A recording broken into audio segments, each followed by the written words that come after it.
আজকে মহাদেশ সভার সভাপতি মহাশয়, মঞ্চে বসে থাকা উলামায়ে কেরামগণ, সামনে বসে থাকে ইসলাম দরদি, ইসলাম পিপাসু ভাই এবং বাপজানেরা আমার, এবং পর্দার আড়ালে বসে থাকা অবলা সরলা কমলা মা ও খালারা, সর্বাগ্রী মহান স্রষ্টার প্রশংসা জ্ঞাপন করি, যিনি আমাদেরকে সন্ধ্যা থেকে এতক্ষণ পর্যন্ত আলিম ওলামার মুখ থেকে কোরআন ও হাদিসের কথা শ্রবণ করার তৌফিক প্রদান করেছেন। তা একটিবার মহান মনিবের দরবারে শুকরিয়া জানাই, শুকরিয়া আদায় করি, সকল অন্তর থেকে পড়ি আলহামদুলিল্লাহ। তারপর পর বিশ্ব নবী মানবকুল শিরামণি নবী আহমদ মুস্তাফা নবী মুহাম্মদ রাসূলুল্লাহ সাল্লাল্লাহু আলাইহি ওয়াসাল্লামের প্রতি দরুদ ও সালাম অবতীর্ণ হোক। আল্লাহুম্মা সাল্লি আলাইহি ওয়া বারিক আলাইহি। সুধী মণ্ডলী, আজকে আমি আপনাদের সামনে মহান গ্রন্থ আল কোরআন হতে দুই জায়গা থেকে দুটি আয়াত এবং একটি তার সাথে সাথে প্রিয় নবী মুহাম্মদ রাসূলুল্লাহ সাল্লাল্লাহু আলাইহি ওয়াসাল্লামের একটি হাদিস পরিবেশন করেছি। আয়াত এবং হাদিসকে কেন্দ্র করে সমাজ দিকে লক্ষ্য রেখে নিজের বক্তব্য করব ইনশাআল্লাহ। তাহলে আমার বক্তব্য আরম্ভ করার আগে দুটো কথা বলবো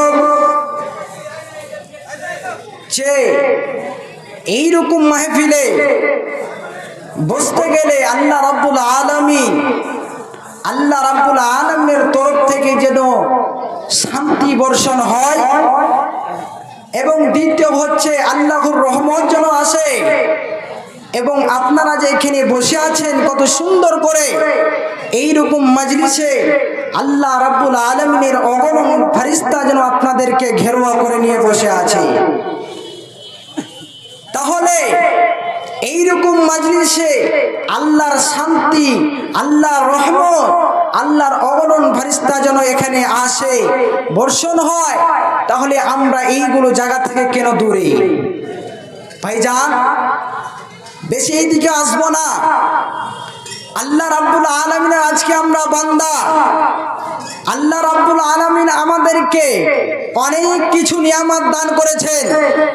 এই যে বডির মধ্যে হাত পা, দুটো করে হাত পা, আপনার চোখ, এইরকম কান, এগুলো সব হচ্ছে আল্লাহর নিয়ামত।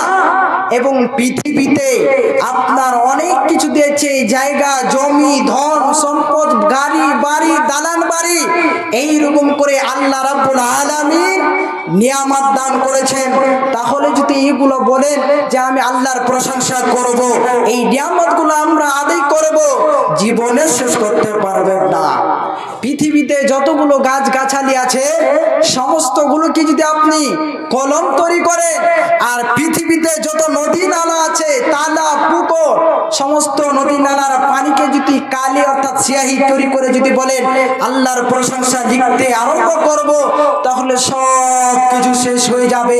আল্লাহর প্রশংসা করে শেষ করতে পারবেন না, আল্লাহর নিয়ামতের গণনা করে শেষ করতে পারবেন না। তাই আল্লাহ রাব্বুল আলামিন বলছেন, ওয়া ইন তাউতু নিয়ামাতাল্লাহি লা তুসুহা, ও আমার বান্দারা, তোমরা যদি আমার নিয়ামতগুলি গণনা করতে চাও, তাহলে তোমরা জীবনে গণনা করে শেষ করতে পারবে না। তাহলে আমাকে আপনাকে কি দিয়ে আল্লাহর প্রশংসা করতে হবে? একটি বাক্য দ্বারা, যে বাক্যটি আমি পূর্বে বললাম, কেউ বললেন কেউ বললেন না, সে বাক্যটি হচ্ছে আলহামদুলিল্লাহ। এখানে আলিফ লাম ইস্তিগরাকের জন্য এসেছে, এর মানা ঘেরানো। সমস্ত প্রশংসা আল্লাহ রাব্বুল আলামিন। তাই আমাকে সর্বহালাতে, আপনাকে সর্বহালাতে আল্লাহর প্রশংসা করতে হবে। আল্লাহ আমাদেরকে অনেক নিয়ামত দান করেছে। তবে বেশি এদিকে ভূমিকা লম্বা করব না, সরাসরি বক্তব্য থেকে আসবো। আল্লাহ রাব্বুল আলামিন একটি মানুষের জীবনে দুটি কাল, দুটি ভাগ রেখেছে। তার হলো ইহকাল, দ্বিতীয় হচ্ছে পরকাল। আবার ইহকালের তিনটি স্তর রয়েছে, তিনটি ধাপ রয়েছে। তা হলো আলামে আরওয়া, আলামে আজসাম এবং তৃতীয় হচ্ছে আলামে দুনিয়া। একে আবার বাংলাতে বলি আপনার আত্মা জগৎ, দেহ জগৎ এবং দুনিয়া জগৎ। এবং পরকাল যে রয়েছে, আবার পরকালের তিনটি স্তর, তিনটি ধাপ রয়েছে। তা হলো আলামে আর বারজাখ, যাকে আমরা কবর বলে পরিচিত, এবং দ্বিতীয় হচ্ছে আপনার কিয়ামত, এবং তৃতীয় হচ্ছে আখিরাত। আবার আখিরাতের দুটি গুরু, তা হলো জান্নাত এবং জাহান্নাম।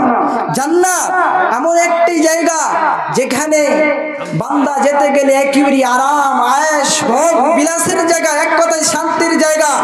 এবং জাহান্নাম যেখানে পাপীদের, যেখানে অপরাধী বান্দাদের জন্য কষ্ট দেওয়া হবে, যেটা একেবারে জটিল, কঠিন, খাতারনাক, জঘন্য জায়গা, যেখানে মানুষ যেতে চায় না।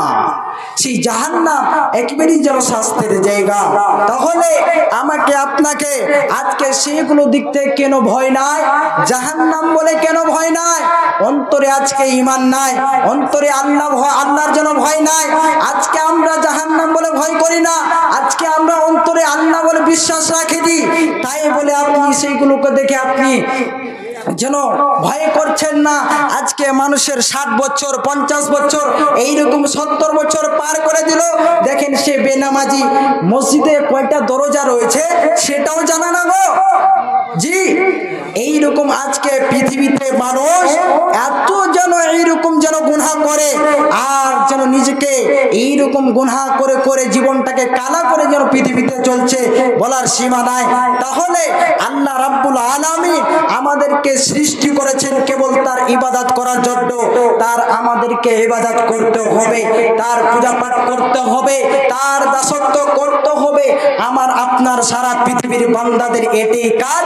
আল্লাহ রাব্বুল আলামিন বান্দাকে সৃষ্টি করেছেন, উদ্দেশ্য এটাই।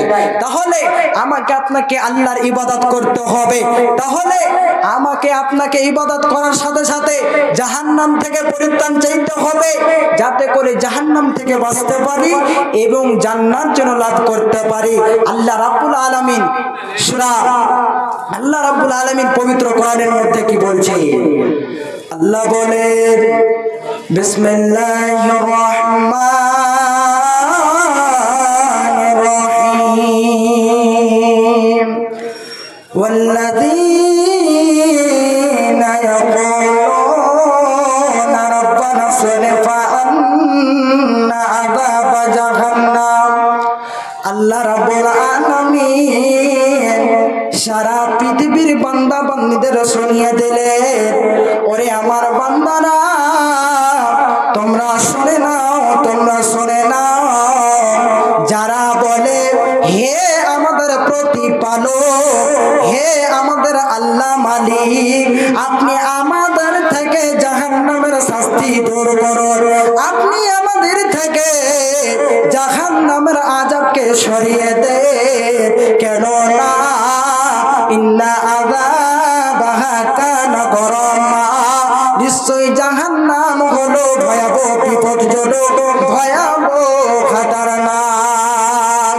বাপজান আমার ভাই, আল্লাহ রাব্বুল আলামিন কত সুন্দর করে বলছেন, ইন্নাহা সাআত মুস্তাকাররান ওয়া মুকামা, নিশ্চয়ই সেটা অর্থাৎ জাহান্নাম হলো আশ্রয়স্থল হিসাবে খুবই নিকৃষ্ট, খুবই জঘন্য। হে বাপজান আমার, এখান হতে বোঝা যায় যে রহমানের বান্দা হলো রায়, আল্লাহ রাব্বুল আলামিনের বান্দা হলো রায়। যারা একদিকে